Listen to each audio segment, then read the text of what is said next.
What happened when our teacher wouldn't call 911? I was halfway through question 17 on the American history final when Liam's head hit his desk. The sound echoed through the silent classroom like a gunshot, and everyone looked up from their papers. Mrs. Keller didn't even glance over from where she stood by the window, arms crossed, watching us like a prison guard. Liam was slumped forward with his face pressed against the exam booklet, and his arm hung limp off the side of the desk. I could see his fingers twitching slightly, but the rest of him was completely still. "Liam," Mrs. Keller called out without moving from her post. "Wake up, or you automatically fail this exam." Nobody else seemed concerned at first because Liam was always quiet and kept to himself, the kind of kid who sat in the back and never raised his hand. But something felt wrong about how still he was, how his shoulders weren't moving the way they should when someone's breathing normally. I put my pencil down and leaned forward to get a better look at him across the aisle. His lips had this weird bluish tint that made my stomach drop. "Mrs. Keller," I said, keeping my voice low because we weren't supposed to talk during finals. "I think something's actually wrong with Liam." She finally turned away from the window and walked down the aisle toward his desk, her heels clicking against the linoleum floor. The whole class was watching now, 28 pairs of eyes following her movements as she stopped next to Liam and tapped his shoulder with one finger. "Liam Thompson, this is your final warning," she said in that stern voice she used when she thought someone was testing her authority.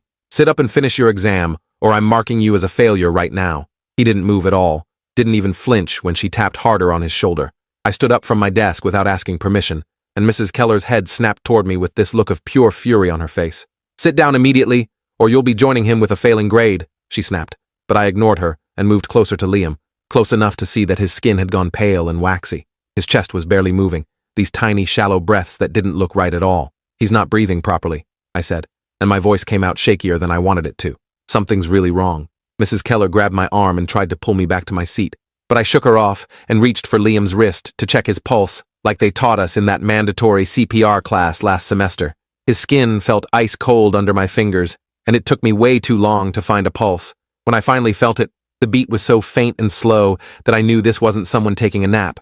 "His pulse is barely there," I said louder this time so the whole class could hear. "We need to call 911 right now." Mrs. Keller's face went red, and she stepped between me and Liam's desk, like she was blocking me from getting any closer. "He's faking to get out of the test," she said with absolute certainty in her voice.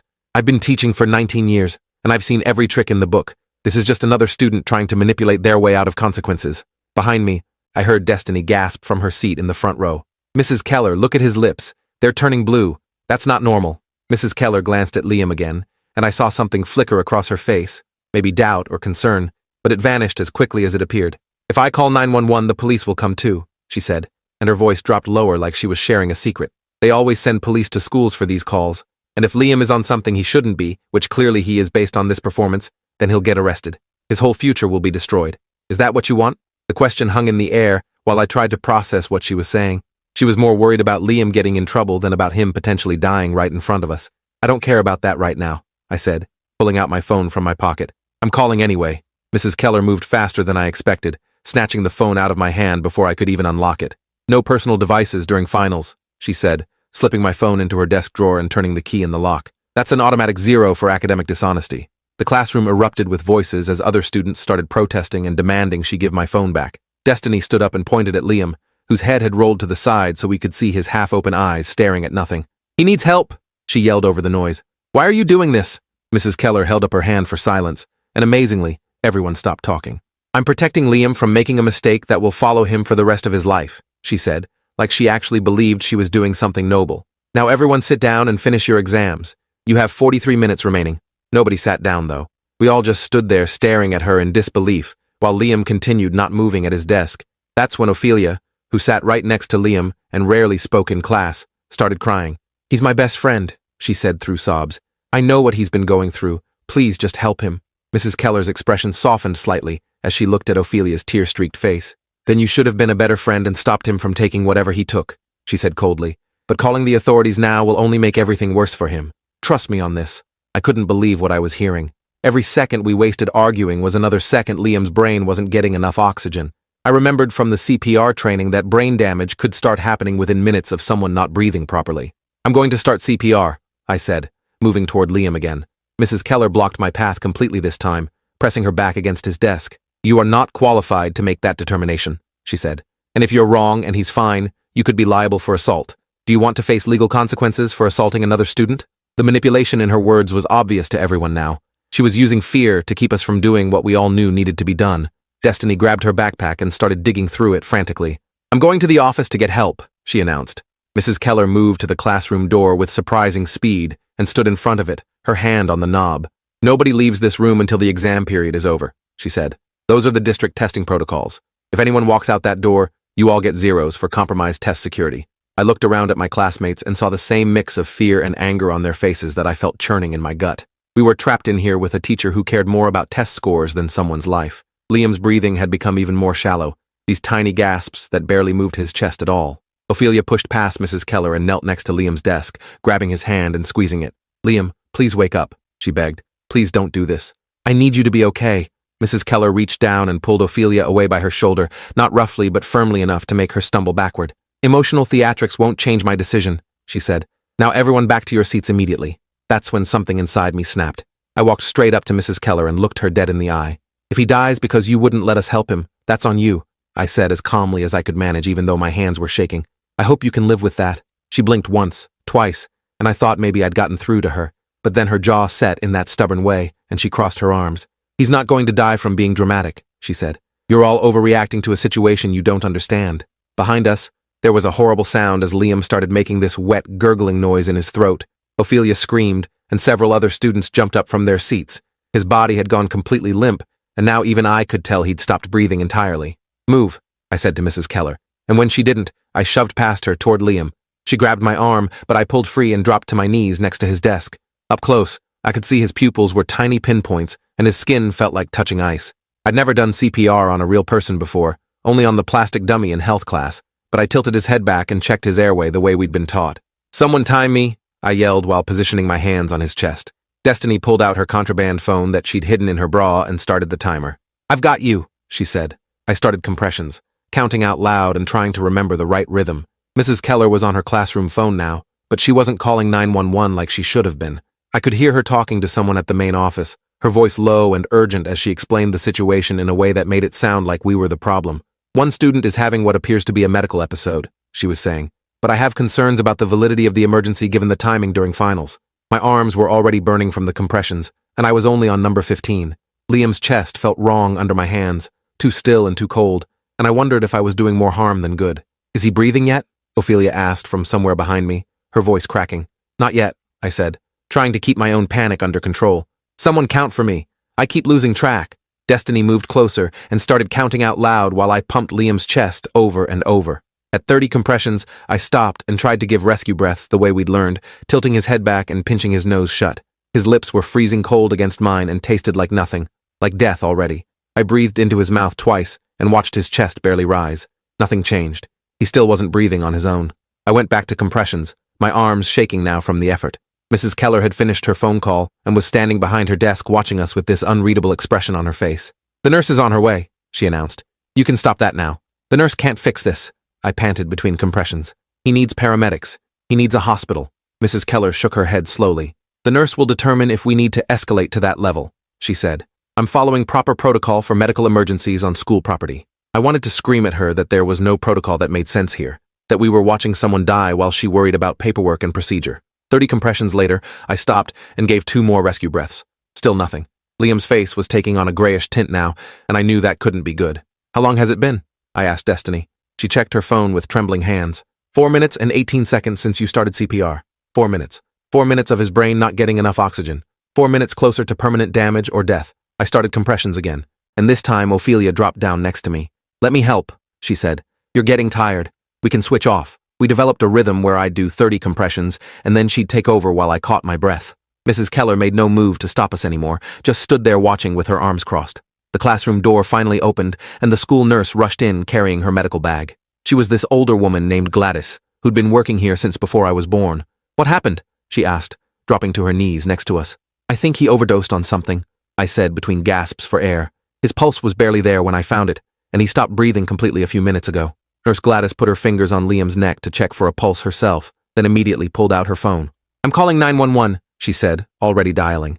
Mrs. Keller stepped forward. "Gladys, we need to think about the implications of involving law enforcement in what might be a student making poor choices."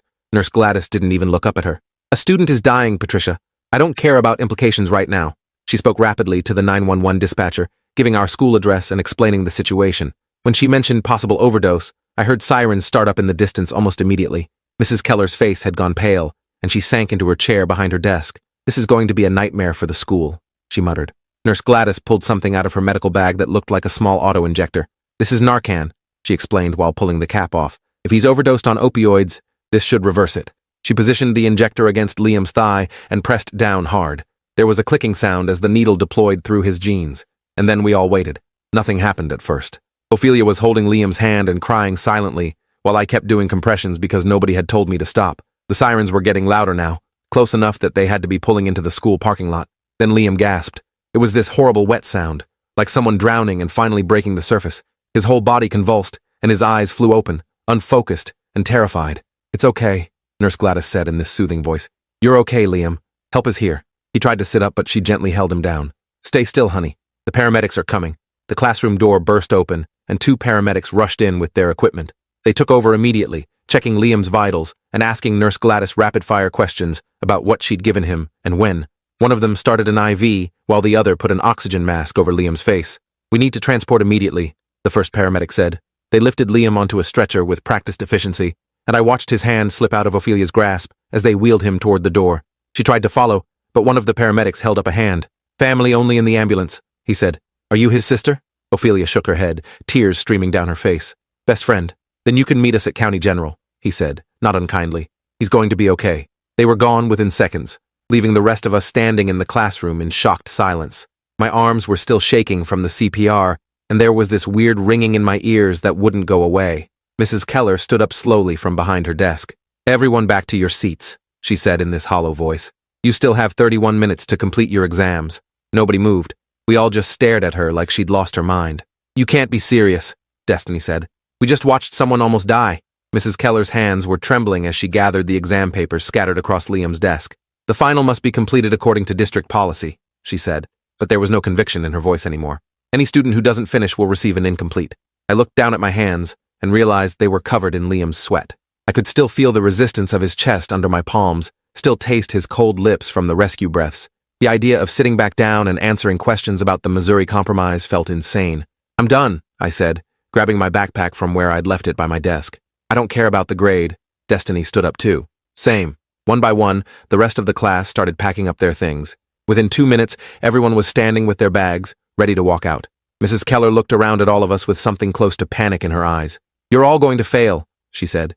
"Every single one of you." Ophelia was the one who responded, her voice steady, despite the tears still on her cheeks. "At least we'll fail knowing we tried to save someone's life," she said. "What will you have?" Mrs. Keller didn't have an answer for that. We filed out of the classroom in silence, leaving her alone with stacks of unfinished exams. Out in the hallway, Ophelia grabbed my arm. "Thank you," she said. "If you hadn't started CPR, he'd be dead right now." The words settled over me like a weight. He'd be dead. We'd been that close to watching someone die in American history class on a random Thursday in May. Principal Whitmore was waiting in the hallway with several security guards, his face red and his tie loosened like he'd been running. "What the hell happened in there?" he demanded. "Mrs. Keller called saying you all abandoned your finals." I explained everything while the other students nodded along and added details I'd missed. Principal Whitmore's expression changed from angry to horrified, to something I couldn't quite read as I described how Mrs. Keller had refused to call 911 and locked my phone in her desk. She was worried about Liam getting arrested, I finished. She said calling the police would ruin his future. Whitmore's jaw clenched. "Wait here," he said, then disappeared into Mrs. Keller's classroom. Through the small window in the door, I could see him talking to her, his gestures becoming more animated as the conversation went on. She was shaking her head and pointing at the exam papers like they proved something. He pulled out his own phone and made a call while she watched with her arms crossed defensively. When he came back out, his face was carefully neutral. "You're all excused for the day," he said. "Go home. We'll figure out the exam situation later." Destiny wasn't satisfied with that answer. "What's going to happen to Mrs. Keller?" she asked. "That's a personnel matter I can't discuss with students," Whitmore said in that administrator voice that meant the conversation was over. But we all knew what that meant. Nothing was going to happen, or at least nothing we'd ever hear about. The school would protect its own, sweep this under the rug, maybe give her a stern warning in private and call it handled. I went home and spent the rest of the afternoon sitting on my bed staring at the wall. My mom came home from work and found me like that, still in the clothes that smelled like sweat and fear. "What's wrong?" she asked, sitting next to me. I told her everything. She listened without interrupting, and when I finished, she pulled me into a hug so tight I could barely breathe. "You did the right thing," she said. "You saved that boy's life." But it didn't feel like victory. It felt hollow and wrong, like I'd won a battle, but the war was still raging. That night, Ophelia texted the whole class with an update. Liam was stable at County General. The doctors said the Narcan had saved him, and if we'd waited even a few more minutes, he would have suffered permanent brain damage or death. She didn't mention what he'd taken or why, and nobody asked.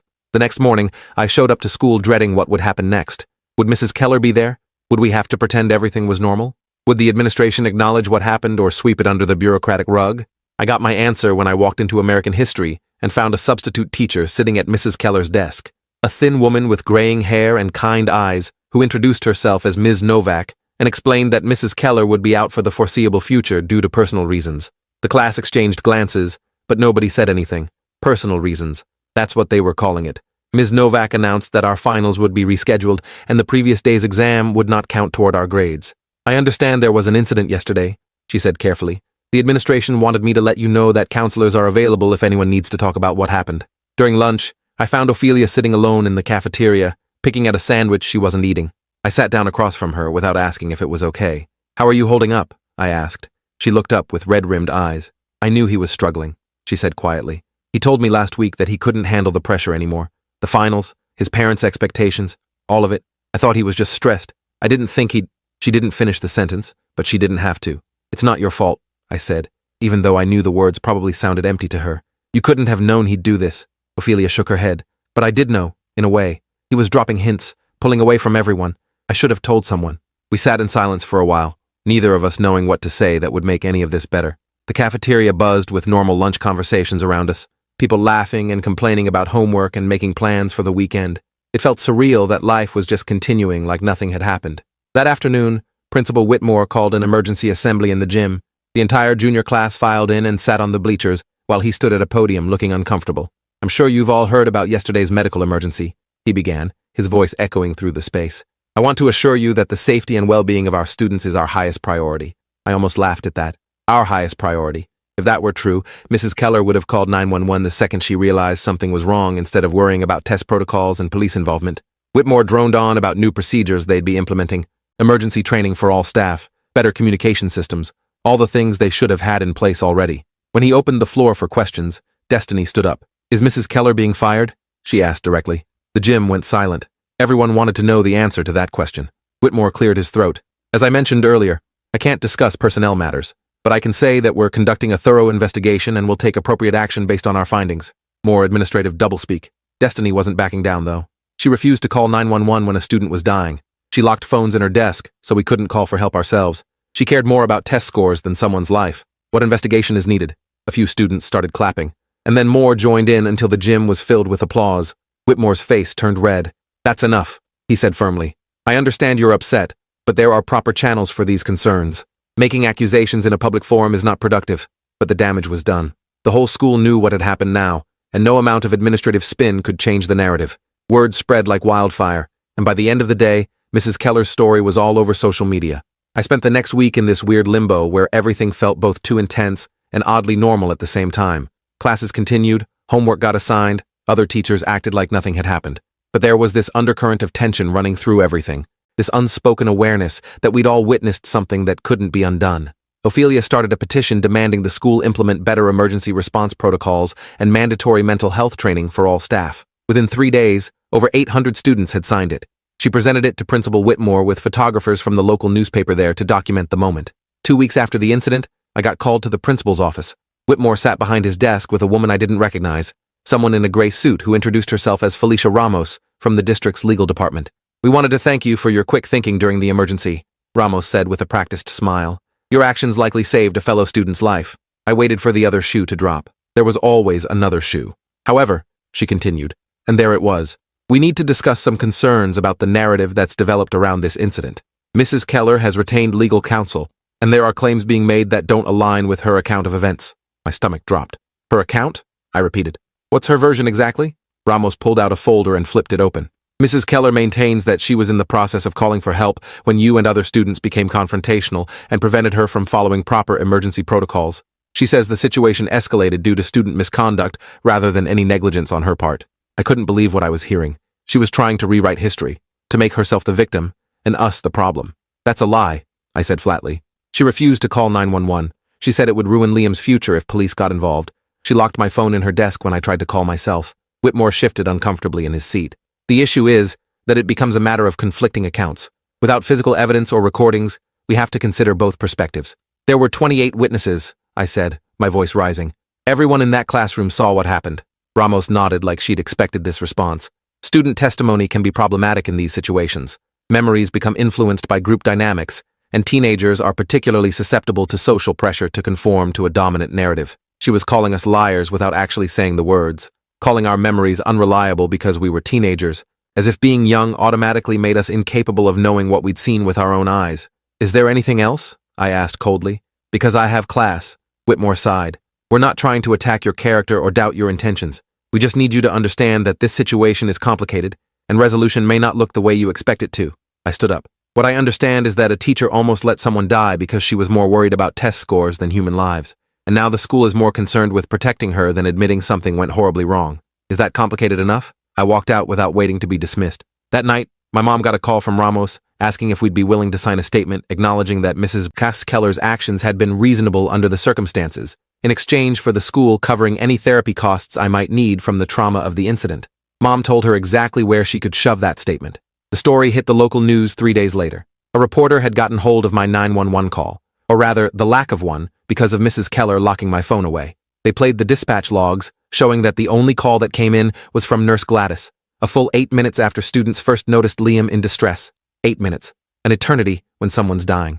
The news segment interviewed Ophelia, who explained through tears how her best friend had nearly died while a teacher prioritized test protocol over human life. They interviewed Destiny, who described watching Mrs. Keller physically block the door to prevent anyone from leaving to get help. And they tried to interview me, but my mom said no. She didn't want me more involved in this than I already was, didn't want me to become the face of this tragedy. Public pressure mounted. Parents started showing up to school board meetings demanding accountability. The teachers' union released a statement defending Mrs. Keller's right to due process while carefully avoiding any specifics about what she'd actually done. Local advocacy groups picked up the story, and suddenly our small suburban school was being held up as an example of everything wrong with prioritizing standardized testing over student well-being. Through it all, Liam stayed silent. He'd been released from the hospital after 3 days and immediately transferred to a psychiatric facility for evaluation and treatment. Ophelia was the only one of us who got to visit him, and she came back from those visits looking exhausted and sad. He's not ready to talk about what happened, she told us one day at lunch. He's embarrassed that everyone knows now, embarrassed that he failed at even trying to die. The words hit hard. He'd been trying to die. This wasn't an accidental overdose or a stupid mistake. Liam had made a calculated decision to end his life during that final, and Mrs. Keller's refusal to call 911 had nearly made it successful. 4 weeks after the incident, the school district held a press conference announcing the results of their investigation. I watched it on my phone during study hall, my hands clenching tighter with every corporate phrase and bureaucratic dodge. The superintendent, a gray-haired man in an expensive suit, stood at a podium and read from prepared remarks. While we found that Mrs. Keller's response to the emergency fell short of district standards, we do not believe her actions rose to the level of willful negligence or malicious intent. She has been placed on administrative leave and will undergo additional training before being eligible to return to the classroom. Administrative leave. Training. Not fired, not prosecuted, just temporarily inconvenienced. The superintendent continued. We're implementing new emergency response protocols across all district schools, including immediate 911 notification requirements for any suspected medical emergency, regardless of other circumstances.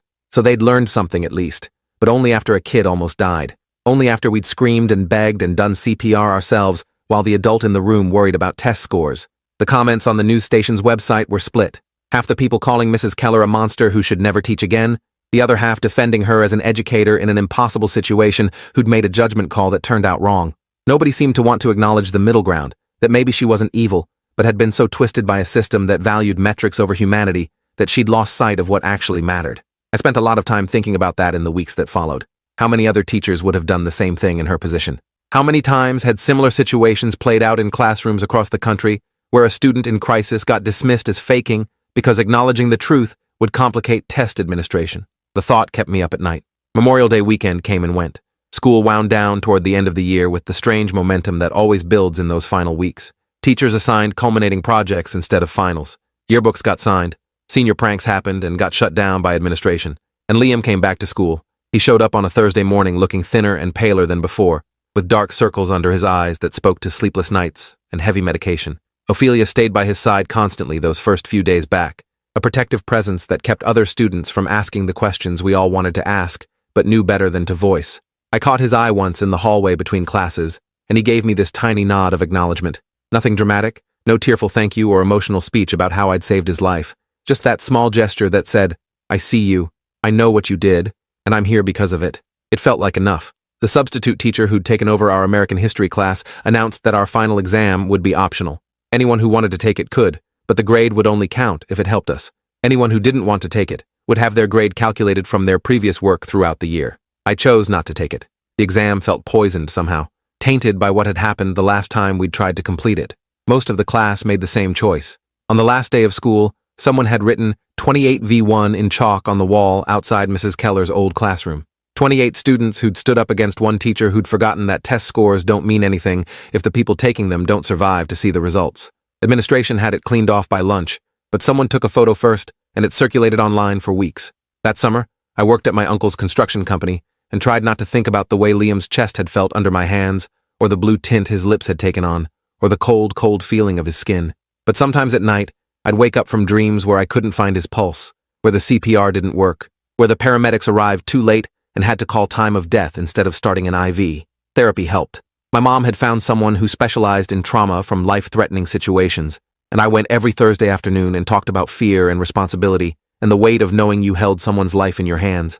The therapist taught me breathing exercises and grounding techniques and helped me understand that I'd done everything right, that the outcome wasn't my fault, that I couldn't control what other people chose to do or not do. Senior year started in the fall with new emergency protocols posted in every classroom. Big red buttons installed by the doors that directly contacted 911 without requiring teacher approval. Mandatory response training for all staff. Anonymous reporting systems for students worried about peers in crisis. All good changes, all necessary, all coming just a little too late for Liam. Mrs. Keller never came back to our school. The rumor mill said she'd taken a position at a private school in another state, somewhere her past wouldn't follow her. Nobody knew if that was true or if she'd left teaching entirely. Nobody seemed to care enough to find out. Liam joined the swim team and started volunteering at a crisis hotline. Ophelia started a mental health awareness club that met every Wednesday after school. Destiny organized a fundraiser for organizations that provided free counseling to teenagers. We'd all been changed by those minutes in the classroom, marked by the experience in ways both visible and invisible. I learned that saving someone's life doesn't feel like the movies make it seem. There's no swelling music or moment of triumph, just the hollow relief of knowing you did what needed to be done, mixed with anger at the adult who should have helped but chose policy over humanity. The college essays I wrote that fall were all about those minutes of CPR, about the choice between following rules and following conscience, about how sometimes doing the right thing means standing up to people who are supposed to know better. My English teacher said they were powerful, but suggested I might want to write about something less controversial for my applications. I kept them anyway. In November, I got an email from a woman named Rita Alvarez, who identified herself as Liam's mother. She'd gotten my contact information from Ophelia and wanted to thank me in person. We met at a coffee shop downtown on a Saturday afternoon, and she hugged me before I even sat down. "You gave me my son back," she said, tears already streaming down her face. "I don't know how to thank you for that. I didn't know what to say. Didn't know how to explain that I'd just been scared and trying to remember CPR training and hoping I wasn't making everything worse. I'm glad he's okay," I managed finally. Rita pulled out her phone and showed me photos of Liam, current ones, not the school pictures from before. He looked healthier, happier, like someone who'd decided living was worth the effort after all. "He's doing really well now," she said.